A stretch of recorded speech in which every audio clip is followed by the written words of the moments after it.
তো হ্যালো বন্ধুরা, চলে আসছি আমি আজকে নতুন একটা সেন্টারিং কামের ভ্লগ ভিডিও নিয়ে। তো তোমরা দেখতে থাকো, এন্ড তক বুঝতে পারবে ভালো মন্দ। তো যাই হোক, মানে এখানে একটা এল টেপ সাজ্জা আসবে, এই স্ট্যাট আর বাম দিকে ওই সাজ্জা আসবে। সিটগুলো খোলার পরে ওপরে সাজ্জা আসবে 1 ফিটের, মানে 1 ফিট ডাউন আছে, তার জন্য ডাউনটা একটু সাজ্জা আসবে। সাজ্জা বলতে কি কি বুঝায়, যে ওই আমাদের দেশে বাড়িতে যাকে বলে ওই কী যেন বলে, সামসেট সামসেট। তো সানসেট বলে, আর আমাদের এদিকে সাজ্জা বলি আমরা।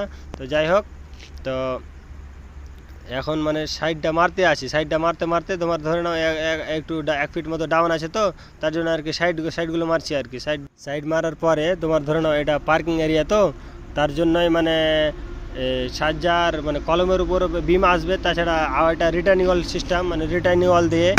তো যাই হোক, তো মানে আমাদের ওই সাইড মারা কমপ্লিটলি হয়ে গেল। সাইড মারার পরে আমরা চালু করব আমি সিট মারতে। তো সিট যে মারবো, তো আমাদের মানে ক্যামেরাম্যানই নাই ভাই, বুঝতে পারছো। তো আমাদের ক্যামেরাম্যান নাই, আমার হেল্পার আমার ভিডিও করছিল। তো এখন কিভাবে ক্যামেরা করব বা কীভাবে ভিডিও করব, তো আমাদের মানে অনারকে দিয়ে দিলাম ভিডিও করতে, যে তুই ভিডিওটা কর একটু।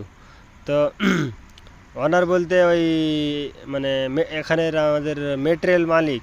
তো ওকে ভিডিওটা করতে দিলাম, যে ভিডিওটা করবে সম্পূর্ণ।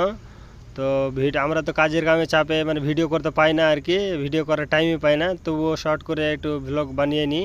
তাছাড়া ওকে ভিডিও করতে দিলাম, ও ভিডিও করতে এন্ডেই বলছে যে এই সাকা বুঝতে পারলা, বলে সাকা মানে বাস হয়ে গেল। ভিডিও করতে করতেই বলে বাস হয়ে গেল। তো কী বলবো, তো যাই হোক, হয়ে গেছে আমাদের মারা কমপ্লিটলি। তো কমপ্লিটলি মারার পরে মার্কিংও দেওয়া হয়ে গেল। মার্কিং দেওয়ার পরে এই সাইডগুলো মারতে হবে, 6 ইঞ্চির সাইড, এই তক্তাগুলো যাকে দেশে বাড়িতে তক্তা বলে। তো কমপ্লিটলি হয়ে গেল আমাদের ফিনিশ। মানে সন্ধ্যা এখন 6টা বাজে, 6:30। তো মানে তেল মারাও কমপ্লিটলি। তো বুঝতেই পারছো, আমাদের মানে যেটা প্র্যাকটিক্যালি যে কাজগুলো করি আর কি, সেইগুলোই আমি তোমাদেরকে দেখাবার চেষ্টা করব।